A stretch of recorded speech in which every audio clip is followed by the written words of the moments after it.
Sir, இந்த அண்ணா பல்கலை விவகாரத்தை வந்து அரசியலாக்குறாங்க. எதிர்க்கட்சிகளுடைய போராட்டம் எல்லாம் வந்து நாடகம் தான் அப்படின்னு சொல்கிறாங்க. அது நாடகம் அப்படின்னா நடத்தட்டும், மக்கள் பார்த்து அது நாடகம் அப்படின்னு சொல்லி ஒதுக்கி தள்ளிட்டு போகிறாங்க. நீங்கள் ஏன் அவ்வளோ மெனக்கெட்டு ஆயிரக்கணக்கான காவல்துறை கூச்சி அதை தடுக்கிறீங்க? அப்போ அது நாடகம் இல்லைங்கிறதுனால தடுக்கிறீங்க. ஒருவேளை அது நடந்து மக்களுக்கு இந்த உண்மை போய் சேர்ந்துடும் அப்படிங்கிற அச்சம் தானே உங்களுக்கு?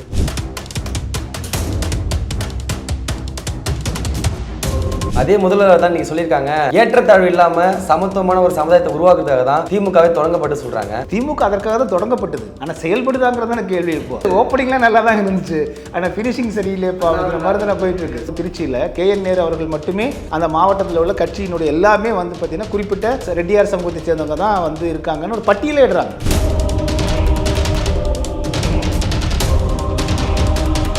இந்த பாலியல் வன்கொடுமையில் ஈடுபட்ட அவருக்கு வந்து பார்த்தீங்கன்னா ஒரே ஒரு குற்றவாளி தாங்க அவர்கிட்ட வேற பாலியல் கேஸ்லாம் இல்லைங்க, இது சின்ன திருட்டு கேஸ் தாங்க, ஒரு 20 கேஸ் தாங்க அப்படின்னு பேசுகிறாங்க. அந்த செருப்படுத்தி வீசி அந்த பாட்டிக்கு வந்து வலை வீசி தேடுறாங்க.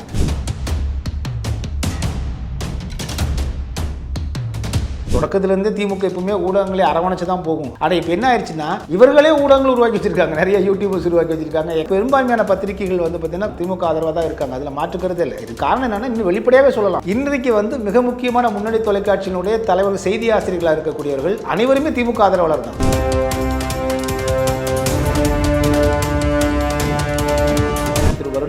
என்னுடைய சுயமரியாதையை விட்டுக் கொடுக்க முடியாது, என் குடும்பத்தாரை பற்றி பேசும்போது விட்டுக் கொடுக்க முடியாது, சீமான் வேண்டுமானால் விட்டுக் கொடுக்கலாம். இதே நாம் தமிழர் கட்சி மீதும் அவருடைய தலைமை ஒருங்கிணைப்பாளர் மீதும் அவருடைய மனைவி மீதும் அதே போல நாம் தமிழர் கட்சியினுடைய தங்கைகள் எல்லாத்தையும் மீதும் வந்து ஏராளமான பேர் வந்து அவதூறு பரப்பிட்டு தான் இருக்காங்க. இது பற்றியெல்லாம் புகார் கொடுத்தும் இதுவரையிலும் எந்த நடவடிக்கையும் எடுக்கப்படவில்லை.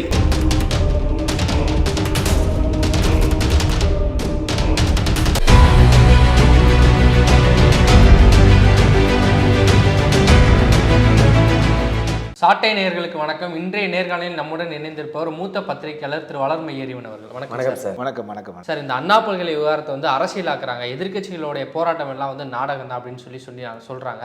அது மட்டும் இல்லாமல் போராடுற எல்லாரையுமே வந்து கைது பண்றாங்க எதிர்க்கட்சிகளை. இது எப்படி பார்க்குறீங்க? திமுக அரசோட செயல்பாடு எப்படி இருக்கு? நாடகம்னா அதை விட்டுற வேண்டியதானே, எது கைது பண்ணணும்? அது நாடகம் அப்படின்னா நடத்தட்டும், மக்கள் பார்த்து அது நாடகம் அப்படின்னு சொல்லி ஒதுக்கி தள்ளிட்டு போகிறாங்க. நீங்கள் ஏன் அவ்வளோ மெனக்கெட்டு ஆயிரக்கணக்கான காவல்துறை கூச்சி அதை தடுக்கிறீங்க? அப்போ அது நாடகம் இல்லைங்கிறதுனால தடுக்கிறீங்க. ஒருவேளை அது நடந்து மக்களுக்கு இந்த உண்மை போய் சேர்ந்துடும் அப்படிங்கிற அச்சம் தானே உங்களுக்கு? ஏன் சார் அவங்க அச்சப்பட வேண்டும்? திமுக அச்சப்பட வேண்டிய அவசியம் என்ன இருக்கிறதுனால? அது வந்து திமுகவை பொறுத்த வரைக்கும் என்னென்னா, குறிப்பாக முதலமைச்சர் MK ஸ்டாலின் ஐயா அவர்கள் வந்து பேசுகிறத நல்லா கவனித்து பார்த்தீங்கன்னா தெரியும். தமிழ்நாட்டில் மிகப்பெரிய ஒரு அற்புதமான ஆட்சியை நாங்கள் கொடுத்துட்ருக்கோம், மக்கள் மகிழ்ச்சியாக இருக்காங்க, எந்த கொம்பனும் குறை சொல்ல முடியாத மாதிரி ஆட்சி என்று அவர் நினைத்து கொண்டிருக்கிறார். அதே மாதிரி சோழர்கள் போன்று பொற்கால ஆட்சி, சோழர்களுக்கு பிறகு வந்து திராவிட மாடல் ஆட்சி தான் பொற்கால ஆட்சியை கொடுத்துன்னு அவர் நினைச்சிட்டு இருக்காரு. அது தவறு இல்லை, நம்ம அவருடைய தவறை நம்ம சொல்லலை. ஏன்னா அவருக்கு வந்து அப்படி தான் காண்பிக்கப்படுகிறது அப்படின்னு பார்க்குறோம் நம்ம. ஏன்னா நீங்கள் வந்து பத்திரிகை ஊடகங்கள் அப்படிங்கிறது வந்து பார்த்திங்கன்னா இன்றைக்கி பெரும்பான்மையாக திமுக ஆதரவாகத்தான் போயிட்டுருக்காங்க அவங்க. அப்போ அதை பார்க்குறாங்க அவங்க. அப்புறம் திமுக சார்ந்த ஊடகங்கள்லாம் இருக்குது இல்லைங்களா, அவங்களுடைய வந்து சமூக இணையதள ஊடகங்கள், யூடியூப்பு, இதெல்லாம் அவர் காண்பிக்கும் போது வந்து பார்த்தீங்கன்னா ஒரு பொற்கால ஆட்சியை தான் காண்பிக்க முடியும். இல்லை, முதலமைச்சர் ஸ்டாலின் அவர்களை வந்து சுற்றி இருக்கிற அமைச்சர்கள், அதுக்கப்புறம் வந்து IAS அதிகாரிகள் போன்ற இந்த மாதிரி ஒரு கட்டமைப்பு அவர் முன்னாடி காமிக்கலாம்ல? அதான் இருக்குது. என்னென்னா அப்படி தான் நான் நினைக்க தோணுது. காரணம் என்னென்னா இன்றைக்கி வந்து உண்மை நிலவரம் அப்படி இல்லைல்ல. இப்போ நீங்கள் எடுத்துக்காட்டால் நீங்கள் பள்ளிக்கூட மாணவர்களுக்கு விரிவுபடுத்துகிறாங்க. மாணவர்களுக்கு உதவித்தொகை, கல்வி உதவித்தொகை கொடுக்குறது நம்ம வேண்டான்னு சொல்லலை, சரி நல்ல இடத்துல செய்கிறாங்கன்னா. ஆனால் இதே அண்ணா பல்கலைக்கழகத்தில் அந்த அண்ணா பல்கலைக்கழகத்தினுடைய ஆசிரியர் சங்கம் AUTM, அண்ணா யூனிவர்சிட்டி டீச்சர்ஸ் அசோசியேஷன், அவங்க வந்து ஆளுநர் RN ரவி அவர்களுக்கு ஒரு கடிதம் எழுதுகிறாங்க. அதில் சொல்கிறாங்க, அண்ணா பல்கலைக்கழகத்துக்குள்ளே இரவு வந்து விளக்குகள் எரியறதில்லை, கிட்டத்தட்ட பாதிக்கும் மேற்பட்ட விளக்குகள் எரியறதில்லை. 75 CCTVகளில் 56 CCTV கேமரா வேலையை செய்யலைன்னு மாநகர ஆணையர் அருண் அவர்களே சொல்கிறாங்க. அதே போல் இந்த இடிமான டெப்ரிஸ்ன்னு சொல்லுவாங்க இல்லைங்களா, அது இன்னும் வந்து அப்படியே கிடக்கும். அது எடுத்துகிட்டு போய் வெளியே போடுறதுக்கு பணம் இல்லையா. அதே போல் வந்து நீங்கள் அங்கே வெஜிடேஷன் சொல்லுவாங்க, அங்கே பூரா நீங்கள் வந்து செடி கொடிகள் வந்து அதிகமாக இருக்குது. அப்போ அதை நீங்கள் அதை வந்து கட் பண்ணிகிட்டே இருக்கணும் ஆட்களை விட்டு. அப்போ தான் நீங்கள் வந்து ஒழுங்குமுறையாக இருக்கும், ஒரு புதர் மண்டாமல் இருக்கும், யாராவது மறைந்திருந்தால் கூட தெரியாது. அந்த வெஜிடேஷனை கிளியர் பண்ணுறதுக்கும் பணம் இல்லை. ஒரு நாளைக்கு ஒருத்தர் ஒரு 500 ரூபா 1000 ரூபா கொடுத்து நீங்கள் வெட்டணும், இல்லை மிஷின் போட்டு வெட்டணும்னாலும் அவங்க ஆள் கொடுக்கணும்ல. அப்போ இது எதுக்குமே வந்து அண்ணா பல்கலைக்கழகத்தில் பணம் இல்லை, துணைவேந்தர் கிடையாது. ஸ்டாலின் அவர் வந்து பெண்களை வந்து நாங்கள் உயர்கல்வி வரைக்கும் நாங்கள் அதுதாங்க நமக்கு வியப்பார். அதனால தான் சொன்ன அந்த புத்தர் கதையை சொன்னேன் நான். ஸோ நம்ம ஊரறிந்த உலகறிந்த அண்ணா பல்கலைக்கழகத்துக்குள்ளே இப்படி அன்றாட பராமரிப்புக்கே செலவில்லாமல் இருக்குது. பெண்கள் மாணவிகளுக்கு பாதுகாப்பு இல்லாத சூழ்நிலை இருக்குது.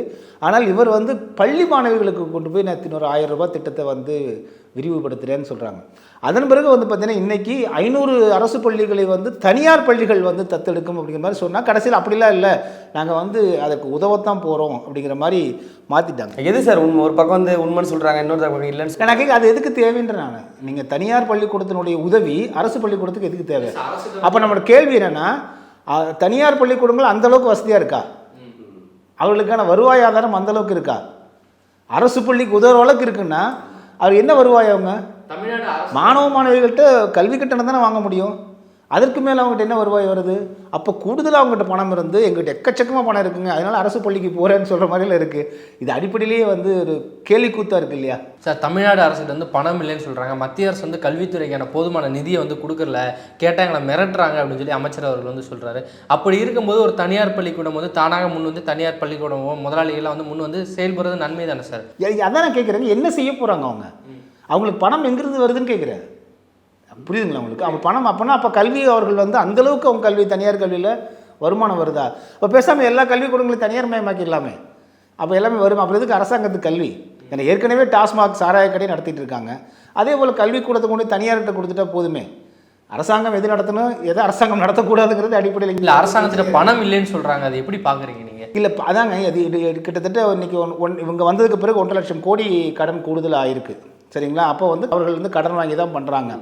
அப்போ கடன் வாங்கி பண்ணும்போது நம்ம வீட்லேயே நம்ம ஒரு ரூபாய் குறையுதுன்னு வச்சுக்கோங்களேன். மாதத்து சம்பளம் ஒரு 50,000 சம்பளம் வாங்கிட்டு இருந்தோம், அந்த வேலை போயிடுச்சு, ஒரு 25,000 சம்பளத்துக்கு வேலைக்கு சேர வேண்டிய சூழ்நிலை. அப்போ நம்ம என்ன செய்வோம்? செலவுகளை தானே குறைப்போம். ஆனால் இந்த அரசாங்கம் என்ன செய்யுது? இந்த 1000 ரூபாய் திட்டங்கள், அந்த திட்டம், இந்த திட்டம்னு அவங்க பணம் கொடுத்துட்ருக்காங்க. அப்போ இந்த பணம் எங்கேருந்து கொடுக்கப்படும்? அப்போ நீங்கள் ஏதோ ஒரு இடத்துல இருந்து எடுத்து தான் இந்த இடத்துக்கு கொடுக்க போகிறாங்க. அப்போ அந்த இடத்துல ஷார்ட்டேஜ் வரும் இல்லையா? அந்த ஷார்ட்டேஜ் வந்து அது எப்படி சமாளிக்கிறாங்க? அதுதான் நீங்கள் அரசு ஊழியர்களுக்கு பணம் இல்லைன்றாங்க, சம்பளம் இல்லை, ஊதிய பிரச்சனைகள் இருக்குது எல்லா இடங்கள்லையுமே. அவ்வளோ எல்லா ஆசிரியர்களும் போராடிட்டு இருக்காங்க. அரசு ஊழியர்கள் என்ன சொன்னாங்க? நாங்களே உங்களை எதிர்க்கட்சியில் அமர வைக்க வேண்டிய ஒரு நிலை வரும் போல் அப்படின்றாங்க. அப்போ எதுக்கு? அப்போ எந்த அடிப்படையில் வந்து இப்படி கற்பனையான உலகத்தில் வந்து இருக்காங்களா, இல்லை மக்களை கற்பனையான உலகத்திற்கு தள்ளுகிறார்களா, என்ன வருது இல்லைங்களா? இது ஒரு நல்ல அட்மினிஸ்ட்ரேஷனா அப்படிங்கிற கேள்வி வருதில்லை நமக்கு. இப்போ மக்களுக்கு இப்போ பிரச்சனை தெரியுது. அன்றாடம் ஜிஎஸ்டிங்க. இன்றைக்கி பழைய பைக்கு, பழைய நீங்கள் காரை விற்றா 18% ஜிஎஸ்டி கட்டணும். நம்ம பைக்கே 10,000 ரூபாய்க்கு வாங்கியிருப்போம், சரிங்களா? அதில் 1,800 ரூபாயா கொண்டு போய் நீங்கள் வந்து ஜிஎஸ்டி கொடுக்கணுன்னா வாங்குகிறோம் 5,000 ரூபாய்க்கு கேட்பான் பைக்கை. அப்போ இதுதான் நிலவரமாக இருக்குது. இதை எதிர்த்து எந்த ஒரு இது இல்லை. இன்றைக்கி தொழில் வணிகம் செய்பவர்கள் நம்ம என்ன, நாங்கள் ஒரு பொருள் வந்து வாங்குறோங்க, 10 ரூபாய்க்கு ஒரு பொருள் வாங்குகிறோம், நாங்கள் 12 ரூபாய்க்கு விற்றோம்னா 2 ரூபா லாபம். இப்போ 10 ரூபாய்க்கு வாங்குகிற பொருளில் நீங்கள் கிட்டத்தட்ட வந்து 1 ரூபா 80 பைசா, 2 ரூபா ஜிஎஸ்டியே போயிடுது. அப்போ நான் 12 ரூபாய்க்கு விற்க முடியாது, 14 ரூபாய்க்கு விற்கணும். 14 ரூபாய்க்கு விற்கும்போது இன்னொருத்த காம்படிட்டிவாக வந்து 13 ரூபாய்க்கு விற்பான் பணம் படைத்தவன். அப்போ இதை மட்டுமே நம்பி இருக்கக்கூடிய தொழிலதிபர்கள், சிறு தொழிலதிபர்கள் நசுங்கி போயிட்டாங்க ஏற்கனவே. இடையில ஹோல்சேல் வேறு இருக்காங்க. ஆமாம். அப்போ நீங்கள் அப்போ என்னத்தானே இங்கே விற்பீங்க நீங்கள்? அப்போது பெரும் பணக்காரர்கள் மட்டும்தான் இனிமேல் இங்கே வணிகமே இந்தியாவில் பண்ண முடியுங்கிற சூழ்நிலையை வந்து பாஜக அரசு கொண்டு போயிட்டுருக்கு. சிறு வணிகர்கள் நசுக்கிட்டு இருக்காங்க. இதையெல்லாம் பற்றி கவலை இல்லை உங்களுக்கு. ஸோ இப்போ வந்து பார்த்திங்க அப்படின்னா விளம்பரங்களுக்காக செய்யக்கூடியதாக செஞ்சுட்ருக்காங்க. அதன் காரணமாக சொல்கிறேன், இது வந்து கொலம்பஸ் வந்து பார்த்திங்கன்னா இந்தியாவை கண்டுபிடிச்சு அப்படின்னு தான் நினச்சிட்டு இருந்தார். சாகர வரைக்கும் தெரியாது அவர் கண்டுபிடிச்சது இந்தியா இல்லைன்னு, அமெரிக்காவை தான் கண்டுபிடிச்சார் அவர். அது இந்தியான்னு நம்பிட்டு இருந்தார். அதுபோல தான் நம்ம முதலமைச்சர் அவர்கள் இங்கே நம்ம வந்து பொற்கால ஆட்சியை கொடுத்துட்ருக்கோம் அப்படின்னு ஒரு பிழையாக நம்பிக்கொண்டிருக்கிறார்கள் என்கிற ஐயம் நமக்கு எழுது. அதே முதல்ல தான் நீங்கள் சொல்லியிருக்காங்க, ஏற்றத்தாழ்வு இல்லாமல் சமத்துவமான ஒரு சமுதாயத்தை உருவாக்குறதுக்காக தான் திமுகவே தொடங்கப்பட்டு சொல்கிறாங்க. நீங்கள் எப்படி பார்க்குறீங்க? திமுக எதுக்காக தொடங்கப்பட்டது? திமுக அதற்காக தான் தொடங்கப்பட்டது. ஆனால் செயல்படுதாங்கிறதான கேள்வி. இப்போது தொடங்கும் போது ஓப்பனிங்லாம் நல்லா தான் இருந்துச்சு, ஆனால் ஃபினிஷிங் சரியில்லையப்பா அப்படிங்கிற மாதிரி தான் போயிட்டுருக்கு. இன்றைக்கி நேற்று கூட வந்து பார்த்திங்கன்னா குறிப்பாக வந்து திருச்சியில் KN நேரு அவர்கள் மட்டுமே அந்த மாவட்டத்தில் உள்ள கட்சியினுடைய எல்லாமே வந்து பார்த்திங்கன்னா குறிப்பிட்ட அவர் தொடர்புடைய ரெட்டியார் சமூகத்தை சேர்ந்தவங்க தான் வந்து இருக்காங்கன்னு ஒரு பட்டியலே இடுறாங்க இல்லைங்களா? இப்போ தமிழர்கள் வந்து பார்த்திங்கன்னா யாராவது ஒரு சின்ன சாதி பேர் சொல்லிட்டா சாதி வெறியர்கள்ன்றாங்க. ஆனால் இதே வந்து அவர்கள் வந்து செஞ்சாங்கன்னா சமூக நீதின்றாங்க. ஸோ இவங்க சொல்கிற சமூக நீதிங்கிறது வந்து ஒருதலை பட்சமாக இருக்குது இல்லையா? அப்போ இதெல்லாம் வந்து நம்ம மக்கள் இதெல்லாம் பார்த்துக்கிட்டு இருக்காங்க. வேண்டுமே விமர்சனத்தை வைக்கிறதுக்காக சொல்ல, மக்கள் கூர்ந்து கவனிக்கிறாங்க. நம்ம விட அவங்க ரொம்ப ஷார்ப்பாக இருக்காங்க. நீங்கள் பத்திரிகை ஊடகங்களில் வந்து நம்ம கூட தயங்கி பேசுகிறோம், ஆனால் காமன் மேன் வந்து நேரடியாக முடிவு எடுத்துருவான், அவன் யோசிக்கவே மாட்டான். அதான் சார், ஒரு பெண் வந்து அந்த ஒரு போஸ்டரில் வந்து செருப்படி அடிச்சு நம்ம பார்க்க முடியுது. அதுக்கு தனிப்படை போட்டு அந்த பெண்ணை தேடிட்டு இருக்காங்க. அந்த வீடியோ அப்லோட் இந்த பாலியல் வன்கொடுமையில் ஈடுபட்ட அவருக்கு வந்து பார்த்தீங்கன்னா அவர் இல்லை, ஒரே ஒரு குற்றவாளி தாங்க அவர்கிட்ட வேறு பாலியல் கேஸெல்லாம் இல்லைங்க, இது சின்ன திருட்டு கேஸ் தாங்க, ஒரு 20 கேஸ் தாங்க அப்படின்னு பேசுகிறாங்க. அந்த செருப்படுத்தி வீசி அந்த பாட்டிக்கு வந்து வலை வீசி தேடுறாங்க. இது என்ன கொடுமை. இப்போ ஒரு கேள்வி வருது, யூடியூப்ல பேசுகிற எல்லாருமே வந்து குண்டாஸ் போடுறாங்க, ஆனால் 20 வழக்கு வச்சிருக்க ஒருத்தர் மேலே வந்து ஒரு பாலியல் வழக்கு அவர் ஒருவர் தான் வந்து குற்றவாளின்னு சொல்லி அவர் கைது பண்ணி வச்சிருக்காங்க. இது வரைக்கும் அவர் மீது குண்டாஸ் கூட போடப்படல அப்படின்னு சொல்லி விமர்சகர்கள் வந்து விமர்சனம் பண்ணுறாங்க தொடர்ந்து. இதை வந்து நீங்கள் எப்படி பார்க்குறீங்க? இப்போ குற்றங்கிறது வந்து மாறிடுச்சுங்க. நீங்கள் 20 திருட்டு வழக்கு, கடத்தல் வழக்கு, அதெல்லாம் பெருங்குற்றம் இல்லை. பாலியல் வன்கொடுமைலாம் பெருங்குற்றம் இல்லை. ஏதாவது நீங்கள் சமூக ஊடகங்கள் ஒரு மீம் போட்டிங்கன்னா, யூடியூப்பில் வந்து விமர்சனம் பண்ணிட்டீங்கன்னா அதுதான் பெருங்குற்றம். இப்போ நீங்கள் ஆட்சியாளர்கள் வந்து விமர்சனத்திற்கு பயப்படுகிறார்களோ, அச்சப்படுகிறார்களோ, அதே போல் மக்கள் போராட்டங்களை அனுமதிக்காமல் நசுக்குகிறார்களோ, அவர்கள் வந்து அடிப்படையில் வந்து அவருடைய அத்திவாரம் வந்து பலமில்லைன்னு அர்த்தம். இதுதான் உலகளவில் இருக்கக்கூடிய பொலிட்டிக்கல் ஆங்கிளில் பார்க்கக்கூடிய ஒன்று. நீங்கள் பயப்படுறாங்கன்னு அர்த்தம். ஏன் போராடினா போராடிட்டு போகிறாங்க. நீங்கள் சொல்லுங்கள், போராட்டக்காரர்களை கூப்பிடுங்க, என்னென்னு உட்காந்து பேசுங்க. நீங்கள் இந்த இதே பாலியல் வன்கொடுமை இருக்கு இல்லைங்களா, எல்லா கட்சிகளும் ஆர்ப்பாட்டம் பண்ணுறாங்க. கட்சித் தலைவர்கள் அனைத்து கட்சி கூட்டத்தை கூட்டி அமர வைத்து, இங்கே பாருங்கள் இது நடந்துருச்சு, இனி இந்த மாதிரி நடக்காமல் பார்க்குறோம், நீங்கள் எங்களுக்கு ஒத்துழைங்க, நாங்கள் குற்றவாளிகள் யாருன்னு கண்டுபிடிச்சு சட்டத்தின் முடி நிறுத்தணும்னு சொல்லணுமா வேண்டாமா? இதுதான் ஒரு பண்புள்ள. ஆர்ப்பாட்டம் செய்கிற அனைவரையும் வந்து கைது பண்ணுறாங்க. நேற்றைய தினத்துக்கு முந்தைய தினம் வந்து சீமான் அவர்களை கைது பண்ணியிருந்தாங்க. அதுக்கு முன்னாடி வந்து தாவே கைது என்னன்னா, இது வந்து டீட்டெயில்னு சொல்லுவாங்க, அது வந்து தடுத்து வைக்கப்படுறது தான். சாயந்தரம் 6 மணிக்கு விடுறாங்கன்னு வச்சுக்கோங்களேன். அதை போராட்டமே பண்ண, இப்போ என்னென்னா போராட்டம் பண்ண விட்டால் கூட அரை மணி நேரத்தில் கத்திட்டு போயிடுவாங்க. இவங்க காலையிலேருந்து சாயந்தரம் உட்கார வச்சு 1000 போலீஸாரை வந்து கொண்டு வந்து நிறுத்தி எல்லா ஊடகங்களும் அவர்களே நோக்கி திருப்பி, இப்போ எதுக்குடா போராட்டம் பண்ணுறாங்கிறது உலகம் பூரா தெரிஞ்சிருச்சு.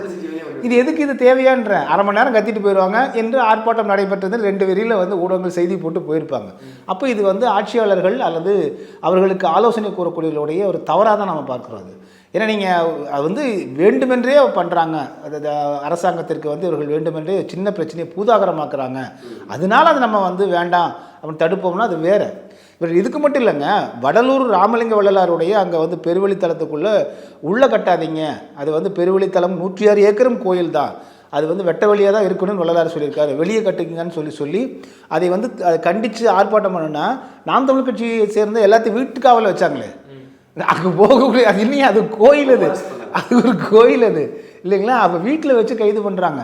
அப்போ நீங்கள் ஆனால் வந்து பார்த்திங்கன்னா இந்த பாலியல் வன்கொடுமையில் ஒரு ஈடுபட்ட அந்த யார் அந்த சாருன்னே தெரியல, சரிங்களா, அவரை கண்டுபிடிக்கிறதுக்கு இல்லை, அப்படி ஒருத்தர் இல்லைன்னு சொல்லி, அப்படி ஒருத்தர் இல்லை, அந்த ப்ரொஜெக்ஷன் வந்து எதிர்க்கட்சிகளும் உருவாக்க நீதிமன்றம் கேட்டது, நம்ம கேட்கலங்க. நீதிமன்றம் என்ன கேட்டது, எப்படி நீங்கள் அந்த முடிவுக்கு வந்தீங்க, விசாரணையை தொடங்காமல் கேட்டாங்களா இல்லையா? அதனால தான் இப்போ புலன் விசாரணையை வேறு குழுவிட்ட மாற்றி கொடுக்கப்பட்டிருக்கு. அப்போ நம்ம கேட்கலங்க, நீதிமன்றமே கேட்குது. சார், உண்மையிலே வந்து அதுக்கு பின்னாடி ஒரு சார் இருக்காரா இல்லையா சார், நீங்கள் எப்படி பார்க்குறீங்க? இல்லை, ஒன்றுங்க, அந்த குறிப்பிட்ட அந்த குற்றவாளி என்கிற அந்த ஞானசேகரன் வந்து ஆங்கிலத்தில் சொல்லுவாங்க ஹேபிச்சுவல் அஃபெண்டர்னு சொல்லுவாங்க. அவர் வந்து தொடர்ந்து குற்றச்செயல்கள் ஈடுபட்டிருக்கக்கூடிய அவர், அது பழக்கமாகவே ஆனவர் போல தான் அந்த 20 வழக்குகள் தெரியுது. 2வது, அண்ணா பல்கலைக்கழகத்தில் அவர் தொடர்ந்து வந்துட்டு இருக்காரு அப்படின்னா இது எதனுடைய லீடாக இருக்கலாம், அப்படி எப்படி போகலாம்னது ஊகம் தான் அது, சரிங்களா, அது விசாரணை நடந்துட்டு இருக்கும்போது நம்ம சொல்ல முடியாது. அவர் மேலும் பல இதே போன்ற பெண்களையும் மிரட்டி இருக்கலாமோ அப்படிங்கிற அச்சம் மக்களுக்கு வருது இல்லைங்களா. இதில் புலன் விசாரணையில் வரும். எனவே அந்த இவர் ஒருத்தர் தனக்காக தான் வந்து அவர் போய் இந்த மாதிரி ஒரு பாலியல் இது செஞ்சார் அப்படிங்கிறது, அதை தான் அந்த எஃப்ஐஆர் காப்பியில் வந்தது தானே சொல்கிறாங்க. இப்போ நம்ம யார் கற்பனை ஊகத்தில் சொல்லல, அது வந்ததை சொல்கிறாங்க. ஸோ அப்போ அந்த பெண் அப்போ சொல்லிச்சின்னு ஒரு சார்ட்ட பேசுகிற மாதிரி சொல்லி அதைத்தான் வந்து மாநகர ஆணையர் கூட சொன்னார். இல்லை அவன் ஏரோப்ளேன் மூடில் போட்டுட்டு அவன் பேசியிருக்கான் அப்படின்னு சொல்கிறாங்க. அது வந்து அவன் கொடுத்த வாக்குமூலம். ஏன்னா அந்த இடத்துல காவல்துறை இல்லை, சாட்சிகள் கிடையாது. ஏரோப்ளேன் மூடில் போட்டாங்கன்னா அந்த பொண்ணுக்கும் தெரியாது. அப்போது அவங்ககிட்ட போய் விசாரிக்கும் போது இல்லைங்க, நான் ஏரோப்ளேன் மோடில் போட்டுட்டு அந்த பெண்ணை மிரட்டினேன் அப்படின்னு சொன்னால் அதை அப்படியே ரிவீல் பண்ணிட்டார் அவர். அதைத்தான் நீதிமன்றம் வந்து கடுமையாக கண்டிச்சது, எதுக்கு நீங்கள் வந்து விசாரணை முடியாமல் சொல்கிறீங்கன்னு சொல்லிட்டு. ஆக அவன் வந்து ஒரு இந்த குற்றங்கள் அந்த செய்யக்கூடிய ஒரு தொடர்பு இருக்கிறனால அந்த ஆள், 2வது அந்த ஆள் வந்து அரசியல் தொடர்புகள் இருக்குது. அவருடைய பல புகைப்படங்கள் பார்க்குறோம். அரசியல் தொடர்பில் இருக்கக்கூடியவங்க அவருடைய நீங்கள் நேரடியாக அரசியல் தலைவர்கள் தான் சொல்ல முடியாது, அவங்க உறவினரோ அல்லது அவங்க வீட்டில் யாராவதோ ஒருத்தராக இந்த மாதிரி விஷயங்களில் வந்து சரி மாணவிகள் தானே அப்படின்னு அலட்சியமாக இருக்கக்கூடிய வாய்ப்புகள் இருக்குது. நீங்கள் ஒரு இந்த செக்ஷுவல் அஃபெண்டர்ஸ்ன்னு சொல்லக்கூடிய வந்து பாலியல் குற்றவாளிகள் வந்து பார்த்திங்கன்னா அவனுக்கு எங்கே வீக்காக எங்கே வந்து பலவீனமாக இருக்கிறார்களோ பெண்கள் மாணவிகள் அந்த இடத்தை நோக்கி தான் அவங்க போவாங்க. ஸோ அப்படி இருக்கும்போது அதற்கு வேறு ஒரு வகையில் தொடர்புடையவராக இருக்கலாமோ அப்படிங்கிற ஐயம் இருக்குது இல்லைங்களா? ஸோ இதே மாதிரி பார்த்தீங்கன்னா கள்ளக்குறிச்சியில் சின்ன சேலம் பகுதியில் ஒரு கணவரை இழந்த ஒரு இளம்பெண் வந்து கற்பழித்து கொலை செய்யப்படுறாங்க. இன்ன வரைக்கும் அதுக்கு யாருமே வந்து கைது செய்யப்படல. காவல்துறை வந்து அலட்சியமாக இருக்காங்க. இது வந்து மக்கள் மத்தியில் ஒரு அச்சத்தை ஏற்படுத்தாதா சார்? நீங்கள் இப்போ இது மட்டுமே இல்லைங்க, நீங்கள் தொடர்ந்து பாருங்கள் எல்லா பாலியல் குற்ற செயல்பாடுகளுக்கும் வந்து 2 நாள் அடங்கி போயிடுது. வேங்கை வயலில் அது தொட்டியில் வந்து மலத்தை கலந்தாங்க 2 வருஷம் ஆக போகுது. அது ஏன் அது தெரியலையே. அது ஒன்றா நீங்கள் அதை விட்டுறலாம். எல்லாம் ஊர் மக்கள்லாம் கூடி எல்லாம் சரிப்பா நாங்கள் யாராவது தப்பு பண்ணிட்டாங்க இனிமேல் நடக்காமல் பார்த்துக்கிறேன்னா போயிடலாம். அதுவும் வந்து செட்டில் ஆகல. இல்லை ஏன் அதை வந்து இன்னும் கைது பண்ணாமல் இருக்காங்க? இல்லை அது என்னென்னா அதனால் வந்து இவர்கள் ஏதாவது ஒரு ஆளுங்கட்சிக்கு ஒரு கெட்ட பேர் வருமோங்கிற எண்ணம் கூட இருக்கலாம் அவங்களுக்கு. சரி இப்போ எல்லாமே அதானே யோசிக்கிறாங்க. இந்த இதுலேயே வந்து மாநகர ஆணையர் காவல்துறை ஆணையர் அருண் அவர்கள் மீது நீங்கள் வந்து டிபார்ட்மெண்டல் என்கொயரி நடத்தணுன்றாங்க. என்கொயரி இல்லை, நடவடிக்கை எடுக்கணும்னு நீதிமன்றம் சொல்லுது. ஆனால் மாறா அவர் வந்து பாதுகாக்கத்தானே செய்கிறாங்க அவங்க. அப்போ அதில் நம்ம தெரியுது இல்லையா, சம்மந்தமே இல்லாமல் திருச்சியில் இருக்கக்கூடிய வருண் அவருடைய மனைவிக்கு வந்து டிஐஜி போஸ்ட் கொடுக்குறாங்க, உடனே ப்ரொமோஷன்ஸ் கொடுக்குறாங்க. அப்போ இது எல்லாமே நீங்கள் வந்து பார்த்திங்கன்னா தானாக அங்கங்கே முடிவுகள் எடுக்கப்படுறது போல் தெரியுது. ஸோ ஒரு யூனிஃபார்மான முடிவுகள் வந்து நிர்வாகத்தில் எடுக்கப்படலை அப்படிங்கிற மாதிரி தான் தெரியுது. யார் அவங்கவுங்க சௌரியத்துக்கு செய்யப்படுறதாக தான் தெரியுது. ஸோ இதெல்லாமே வந்து முதல்வர் அவர்கள் வந்து கவனத்தில் எடுத்துருந்தாங்க அப்படின்னா, இப்போ இதே கலைஞர் அவர்கள் இருந்தாருன்னா நிச்சயமாக நீங்கள் வந்து அவர் கிராஸ் செக் பண்ணுவார். அவரை போய் யாரும் ஏமாற்ற முடியாது. நீங்கள் வந்து ஒருத்தர் போய் இல்லைங்கய்யா நான் தப்பெல்லாம் பண்ணலான்னா ரிப்போர்ட்டை தூக்கி போடுவார். அதுக்கு அவன் அந்த கட்சிக்காரன் வர்றதுக்கு முன்னாடி அதை கம்ப்ளீட் ரிப்போர்ட் எடுத்துருப்பாங்க. ஸோ அந்த மாதிரியான நகர்வுகள்லாம் இப்போ இல்லை அப்படிங்கிற மாதிரி தான் நம்ம ஒரு பத்திரிகை உடையில பார்க்குறோம். ஏன்னா நிர்வாகத்தை நம்ம பார்த்துருக்கோம். சரி ஜெயலலிதா அவருடைய நிர்வாகத்தையும் பார்த்துருக்கோம், கலைஞர் கருணாநிதியோட நிர்வாகத்தையும் பார்த்துருக்குறோம். நீங்கள் கருத்தியல் ரீதியாக வேறுபாடு இருக்கலாம், ஆனால் நிர்வாகம் அப்படின்னு வந்து பார்க்கும்பொழுது யார் திறமையானவர்கள் எப்படி வந்து கையாண்டார்கள் அப்படிங்கிற ஒப்பீட்டை பார்க்கும்போது கலைஞர்களுடைய இதில் காலத்திலேயே செல்வி ஜெயலலிதா இப்போ செல்வி ஜெயலலிதா இருந்தாங்கன்னு வச்சுக்கோங்களேன், இந்த பாலியல் பெண் சென்டருக்கு வந்து என்ன நடவடிக்கை எடுத்திருப்பாங்க இல்லையா? ஏன்னா எனக்கு தெரிஞ்சு வந்து இதே வந்து ஜெயா தொலைக்காட்சியில் அங்கே இருந்த ஒரு தயாரிப்பாளர், அங்கே ஒரு நிகழ்ச்சி தொகுப்பாளர் ஒரு பெண்மணிக்கு வந்து ஒரு SMS குறுந்தகவல் அனுப்பிச்சிட்டார். அது தகவல் போன உடனே கைது பண்ண சொல்லிட்டாங்க. அவங்களுடைய கம்பெனி, அவங்களுடைய ஊடகத்தில் பணியாற்ற ஒரு தயாரிப்பாளர். அதுதான் அவங்களுடைய அந்த உறுதித்தன்மை. ஸோ பெண்களுக்கு எதிரான குற்றத்தை வந்து அவங்க சமரசமே செஞ்சுக்க மாட்டாங்க. அதே போல் தான் நீங்கள் அப்பாவாக நான் இருக்கிறேன், நீ யாரும் மதுபோதைக்கு அடிமையாகிறாதீங்க, போதைக்கு அடிமையாகிறான்னு சொல்லக்கூடிய ஒரு பேரண்ட்டாக ஒரு தந்தையினுடைய தன்மையில் இருக்கக்கூடிய முதலமைச்சர் அவர்கள் மு.க. ஸ்டாலின் ஐயா அவர்கள் இதில் வந்து உண்மையிலேயே வந்து அவர்கள் கவனம் எடுத்து செய்யணும் அப்படிங்கிறது தான் ஒவ்வொரு தனி மனிதனுடைய உண்மையாலே ஒரு வேட்கையாகவும் இருக்குது, ஏக்கமாகவும் இருக்குது. சார் ஊடகங்கள் வந்து இப்போ வந்து எப்படி சார் செயல்பட்டு இருக்கு அப்படிங்கிற ஒரு கேள்வி எழுது. ஏன்னா அன்பில் மகேஷ் பொய்யாமொழி அவர்கள் வந்து சொல்கிறார், ஊடகங்களை வந்து தவறாக வந்து சித்தரித்து போட்டுட்டாங்க, நாங்கள் வந்து பள்ளியில் வந்து தாரை வார்க்கெல்லாம் செய்யலை அப்படின்னு சொல்கிறாங்க. ஊடகங்கள் வந்து இப்போ எப்படி செயல்படுது? ஏன்னா ஒரு அமைச்சரோட கருத்து வந்து ஊடகங்கள் வந்து அதை சித்தரிச்சிட்டாங்கன்னு சொல்கிறாங்க. இல்லை முதல்ல இவர் அதை வெளிப்படுத்தியிருக்கணும். எதுக்கு சித்தரிக்கிறாங்க? நீங்கள் அரசாங்கம் ஒரு திட்டத்தை வந்து நாங்கள் இந்த மாதிரி செய்ய போகிறோம், இதுதான் திட்டம் அப்படின்னு விளக்கமாக அறிக்கையோ இல்லை செய்தியாளர் சந்திப்போ செஞ்சுருந்தா பத்திரிக்கை இதுக்கு திரிக்க போகுது இல்லைங்களா? நீங்கள் அப்போ வந்து தவறு வந்து பத்திரிகைகள் மீது இல்லை, பத்திரிகைகள் செய்திகளை தான் வெளியிடுறதாங்க பத்திரிக்கை. நீங்கள் மறைத்த செய்திகளையும் வெளியிடுவாங்க, மறைக்காமல் இருக்கிற செய்தியும் வெளியிடுவாங்க. நீங்கள் மறைக்க நினைக்கிற செய்திகளையும் பிரேக் பண்ணுறதுக்கு அவங்களுக்கு ரைட்ஸ் இருக்குது. மக்களுக்கு அது ஒரே ஒரு வரிதாங்க, பொதுநலன் கருதி பொதுமக்கள் நலன் கருதி ஒரு தகவல் வந்து வெளிப்படுத்த வேண்டிய கடமை பத்திரிகை ஊடகத்தோட கடமை.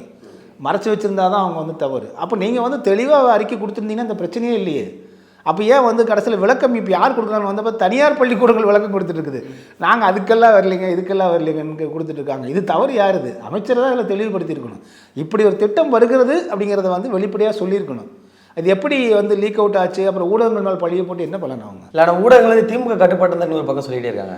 அது உண்மைங்க, முழுக்க நீங்கள் வந்து பெரும்பான்மையான ஊடகங்கள் திமுக ஆதரவு ஊடகங்களாக தான் இருக்காங்க. தொடக்கத்திலேருந்து திமுக எப்பவுமே ஊடகங்களே அரவணைச்சு தான் போகும், அதை வச்சு தான் அவங்க வந்து அரசியல் பண்ணுவாங்க, அது கலைஞர்கள் காலத்திலேருந்து. ஆனால் இப்போ என்ன ஆயிடுச்சுன்னா இவர்களே ஊடகங்கள் உருவாக்கி வச்சுருக்காங்க, நிறைய யூடியூபர்ஸ் உருவாக்கி வச்சுருக்காங்க எக்ஸ் தளத்தில். அதே போல் ஃபேஸ்புக்கில் வந்து பார்த்திங்கன்னா பூரா திமுக ஐடி விங்குகளே அங்கங்கே கொடுத்து வச்சுருக்காங்க. ஒன்று. இரண்டாவது, பெரும்பான்மையான பத்திரிகைகள் வந்து பார்த்திங்கன்னா காட்சி ஊடகங்கள் எல்லாம் அவர்கள் ஆதரவாக தான் இருக்காங்க, திமுக ஆதரவாக தான் இருக்காங்க, அதில் மாற்றுக்கிறதே இல்லை. இது காரணம் என்னென்னா இன்னும் வெளிப்படையாகவே சொல்லலாம், நான் அதே துறையில் இருந்தவன், அப்போது இன்னும் இருந்துட்டு தான் இருக்கேன். இன்றைக்கு வந்து மிக முக்கியமான முன்னணி தொலைக்காட்சியினுடைய தலைவர் செய்தி ஆசிரியர்களாக இருக்கக்கூடியவர்கள் அனைவருமே திமுக ஆதரவாளர் தான். சரிங்களா? அப்போ இது வந்து மிகவும் ஒரு மோசமான ஒரு இது. நீங்கள் அவங்களை தாண்டி நீங்கள் வேறு யாரும் நடுநிலைமையாக அங்கே போய் வேலைக்கே போக முடியாத நிலை இருக்குது. இப்போ நான் ஒரு 3-4 தொலைக்காட்சியை சொல்ல முடியும். அவர்களெல்லாம் காட்சி ஊடகத்தில் எனக்கு பிறகு வந்து காட்சி ஊடகத்துக்கு வந்தவங்க. அவங்க அச்சுத்துறையில் இருந்திருக்கலாம், ஆனால் காட்சி ஊடகம் தொலைக்காட்சி செய்தி பிரிவில் வந்து எனக்கு பிறகு வந்தவர்கள். ஆனால் எங்களை போன்றவர்கள் அந்த இடத்துக்கு போக முடியல, அன்றைக்கி காம்பவுண்டுக்குள்ளேயே போக முடியல. ஆனால் அவர்கள் தொலைக்காட்சி அனுபவமே இல்லாமல் நேரடியாக போய் தலைமை செய்தி ஆசிரியராக உட்காடுறாங்க.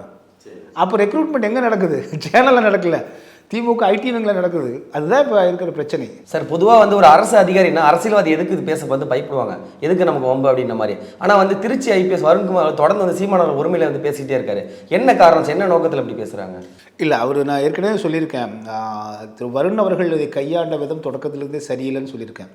ஏன்னா நான் போலீஸ் பீட் பார்த்தவன் நான் சென்னையில் கிட்டத்தட்ட 3.5 ஆண்டுகள், 2001 2005 அந்த காலகட்டங்களில் 3.5 ஆண்டுகள் மிக முக்கியமான 9 என்கவுண்டர்ஸ் நம்ம பார்த்தோம். எல்லாம் நீங்கள் திரிபாதி அவர்கள், அதே போல் சைலேந்தர் பாபு அவர்கள்லாம் ஜாயின்ட் கமிஷனராக வந்து டிஜிபி ஆகும் அளவுக்கு இன்றைக்கி சங்கர் ஜிவால் இன்றைக்கி இருக்காங்களே டிஜிபி, அவங்க வந்து நார்காட்டிக் கண்ட்ரோல் போர்டில் இருந்தாங்க. அப்போ நாங்கள்லாம் போலீஸ் பீட்டு தான் பார்த்துட்டு இருந்தோம்.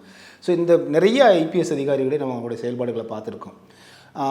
அவர்கள் வந்து ஒரு நடவடிக்கை எடுத்தாங்கன்னா அவர்கள் மீது எல்லாத்துக்குமே வந்து ஒரு கோபம் இருக்கும், ஆனால் அதை விட்டு கடந்து போயிடுவாங்க. அவர்கள் வந்து அது அவங்களோட டியூட்டி. ஒரு காவல்துறை வந்து ஒரு நடவடிக்கை எடுக்கிறாங்கன்னா அது அவங்க டியூட்டி.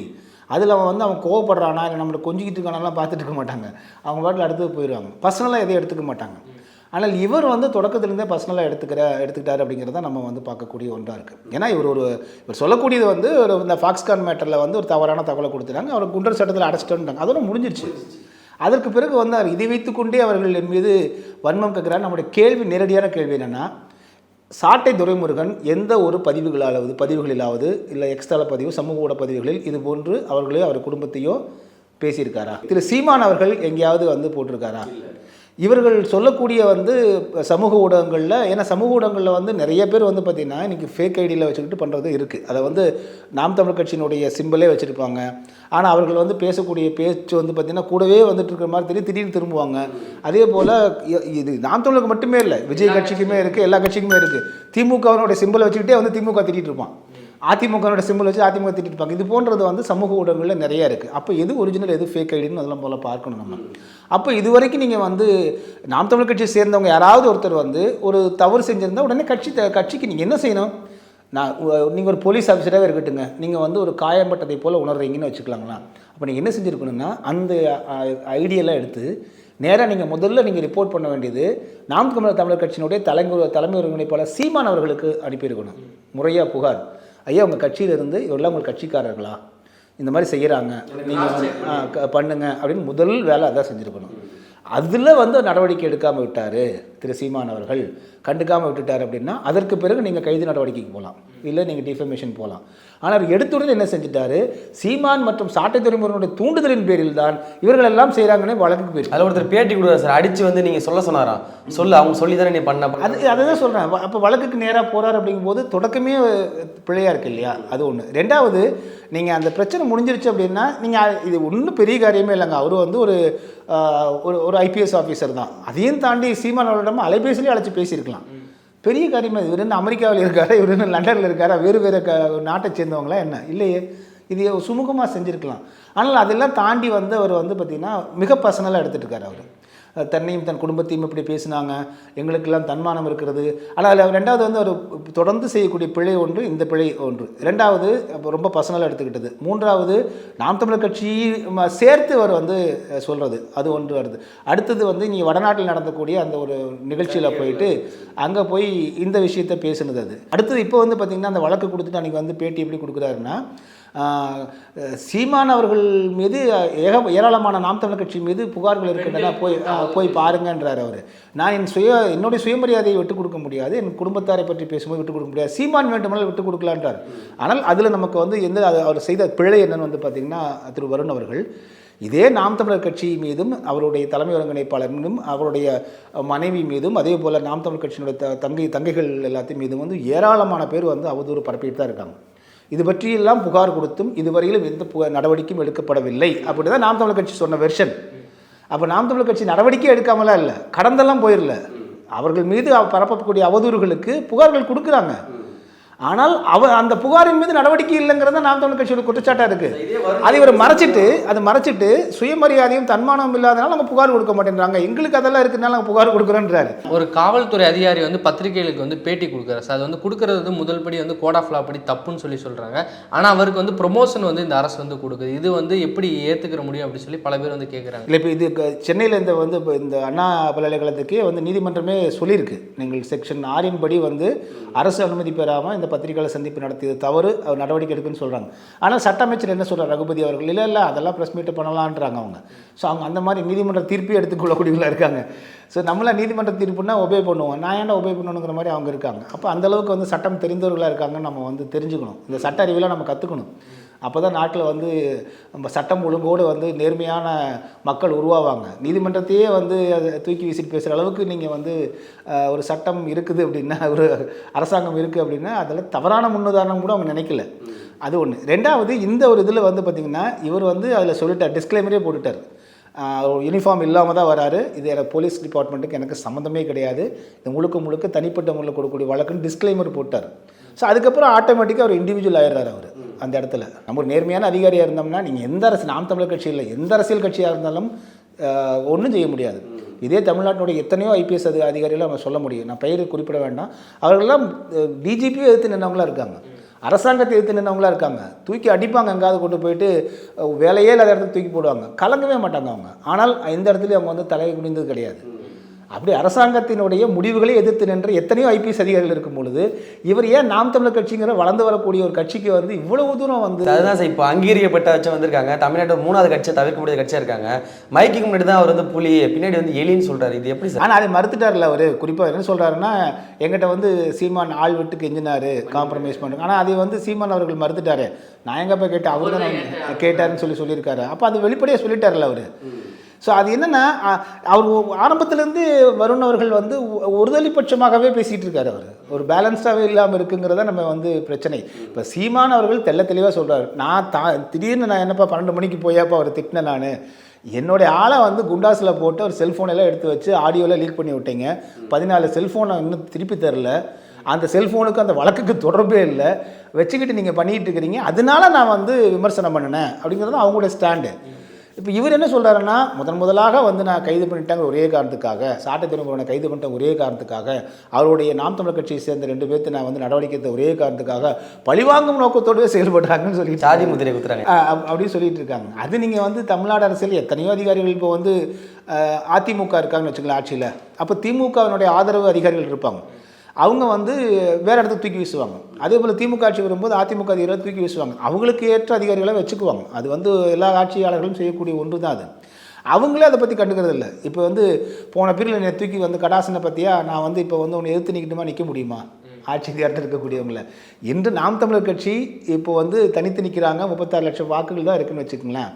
நாளை ஆட்சி அதிகாரத்திற்கு அவர்கள் வருவதற்கு நேரடியாக வர முடியல, இல்லை ஒரு ஹார்ட் டெசிஷன், மிக கடினமான ஒரு முடிவு எடுத்து ஏதாவது கூட்டணி வச்சே ஆட்சி பங்கு வந்துடுறாங்கன்னு வச்சுக்கோங்களேன், அப்போ வந்து அது அதிகாரத்துக்கு வந்துட்டாங்கன்னு தான் அர்த்தம். அப்போது அதிகாரிகள் அப்படிங்கிறவங்க வந்து அந்த ஆட்சி அதிகாரத்துக்கு யார் வந்தாலும் அவர்களுக்கு கட்டுப்பட்டவர்கள் தான் இருக்குல்ல, சட்டத்திட்டங்கள் கட்டுப்பட்டவர்களுக்கு. அப்போ ஏன் வந்து ஒருத்தர் பகச்சுக்கணும்னு தான் கேட்குறேன் நான்.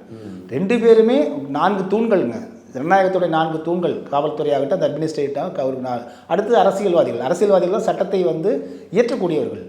இவங்க இன்றைக்கி வந்து எதிர்கட்சியாக இருந்தாலும் சட்டமன்றத்தில் போய் உறுப்பினர் ஆகிட்டாங்கன்னா இவங்க தான் சட்டத்தை இயற்றக்கூடியவங்க. இப்போ 4 தூண்களில் 2 தூண்கள். இப்போது நாம் தமிழர் கட்சிங்கிறது அரசியல் கட்சிங்கிறது அது அந்த ஜனநாயகத்தினுடைய ஒரு தூண். அதே போல் வருண் ஐபிஎஸ் அவர்கள் இருக்கிறது ஜனநாயகத்தினுடைய தூண். இப்போ 2 தூணுக்கு இடையில் எதுக்கு இந்த ஸ்க்ராட்ச் வரணும்? தனி மனிதனுடைய நீங்கள் பர்சனலாக எடுத்துக்கிட்டு 2 துறைகளுக்கிடையே நீங்கள் வந்து முரண்பாட்டை கொண்டு வந்துடக்கூடாது. அதுதான் நம்ம சொல்கிறது. அது வந்து சரியான முன்னுதாரணமாக இருக்காதுங்கிறத நம்ம சொல்கிறோம். சார், இறுதியான கேள்வி, இப்போ வந்து 2 தூண்கள் சொல்லிட்டீங்க. அடுத்த தூண் வந்து ஊடகத்துறை வந்து 2026 தேர்தலில் வந்து அரசியல் கட்சிகளை எதிர்நோக்கி காத்திருக்கமே ஊடகத்துறை வந்து காத்திருக்காரு சார். ஊடகங்கள் வந்து இப்போ வந்து ஒரு கருத்துருவாக்கத்தை வந்து ஆரம்பிச்சிட்டாங்க. ஒவ்வொரு ஊடகம் வந்து ஒவ்வொரு ஸ்டாண்ட் எடுத்து வேலை பார்க்குற ஆரம்பிச்சுன்னா பார்க்க முடியுது. இந்த ஊடகங்களை வந்து இப்போ எப்படி சார் செயல்பட்டு இருக்கு 2026 தேர்தல்? இதே மாதிரி நிறைய நடந்திருக்குங்க. நீங்கள் இதே மாதிரி காலகட்டத்தில் வந்து பார்த்திங்கன்னா, குறிப்பாக பாரதிய ஜனதா கட்சி வாஜ்பாய் அவர்களுடைய 2வது இந்தியா ஒளிர்கிறது அப்படின்னு ஒன்று போட்டாங்க. அப்படியே பயங்கரமாக இந்தியா பிரைட் ஆகி வானமண்டலத்தில் வந்து பார்த்திங்கன்னா அப்படியே பொன்குளிக்கக்கூடிய பூமியாக இருக்கிற மாதிரி போட்டாங்க. ஆனால் அது படு ஃப்ளாப் ஆயிடுச்சு. அதில் பாஜக படுதோல்வி அடைந்தது. ஏன்னா மக்கள் அன்றாடம் சிரமப்பட்டுட்டு இருக்காங்க. அவன் விளம்பரத்தை பார்த்துட்டு அதெல்லாம் முடிவு எடுக்க மாட்டாங்க. இன்றைக்கி நான் ஏற்கனவே குறிப்பிட்டது போல் ஒன்று நல்லா தெரிஞ்சுக்கங்க, நீங்கள் என்னத்தை நீங்கள் வந்து எத்தனை ஊடகங்கள் சினிமா போட்டு சொன்னாலுமே மக்களுக்கு வந்து அவர்கள் நம்ப வேண்டும் அதையே, சரிங்களா? அவன் அன்றாடம் சந்தித்து கொண்டிருக்கக்கூடிய பிரச்சனைகள் இருக்குது இல்லைங்களா, அதுக்கு இதுக்கு முரண்பாடாக இருக்கும்போது நீங்கள் என்ன விளம்பரம் போட்டாலும் தூக்கி போட்டுருவாங்க. இதனால் பாதிக்கப்பட போகிறது ஏற்கனவே பெயர் கட்டு கிடக்குது. வந்து பதிவு பெற்ற அச்சு ஊடகங்களும் காட்சி ஊடகங்களும் ஏற்கனவே இப்போ வந்து இங்கே அந்த மரியாதை இழந்திருக்காங்க. ஒரு காலத்தில் நாங்கள்லாம் இப்போ களத்தில் இருக்கும்போது ப்ரெஸ் மீடியானாலே மரியாதை இருக்கும். இன்றைக்கி அது இருக்கா அப்படிங்கிற கேள்விக்குறி வருது. ஏன்னா நீங்கள் வந்து அப்பட்டமாக நீங்கள் வந்து ஒருதலை பட்சமாக போகிறீங்க அப்படிங்கிறது தான். முதல்லலாம் பேலன்ஸ் பண்ணியாக தான் போடுவாங்க. இப்போ ஒருத்தருமே இப்போ திமுக அப்படி பண்ணிருச்சா உடனே அதிமுக தரப்பில் ஒரு பேட்டி எடுத்து போடுவாங்க. அப்போ பேலன்ஸ்டாக தான் இருக்கும். இப்போ அந்த பேலன்ஸே இல்லை. இப்போ அதிமுக ஆட்சி காலத்தில் பொள்ளாச்சி இஷ்யூ நிறைய பேசினாங்க சார். ஆனால் இப்போ திமுக ஆட்சி காலத்தில் அந்த அளவுக்கு எதுவும் பேசுகிற மாதிரி தெரியல. இல்லை, நீங்கள் ஊடகங்களோட சப்போர்ட் இல்லை, பேசுகிறாங்க. ஒரு அதிமுக ஃபைட் பண்ணுறாங்க, பாரதிய ஜனதா கட்சி இப்போ ஃபைட் பண்ணுது, இன்றைக்கி பாமக பண்ணுறாங்க, நாம் தமிழர் பண்ணுச்சு. ஊடகங்கள் அது கொடுக்கலையே, கைது செய்வதற்கு தான் முக்கியத்துவம் தராங்களே ஒழிய அவங்க எதுக்கு கைது செஞ்சாங்கிறத பற்றி வந்து விவாதத்துக்கே போக மாட்டேன்றாங்களே. இப்போ இந்த இதே பாலியல் வன்கொடுமையில் எத்தனை கேள்விகள் இருக்குது, இந்த கேள்விகளெல்லாம் கேட்கலையே. ஊடகங்கள் தான் கேட்டிருக்கணும்.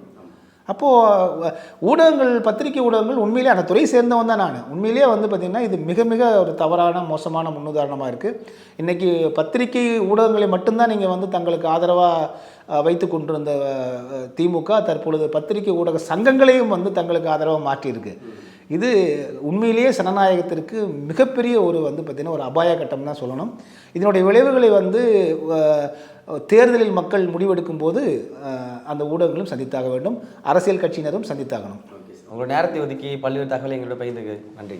வணக்கம். சாட்டை எடுத்து நாட்டை திருத்து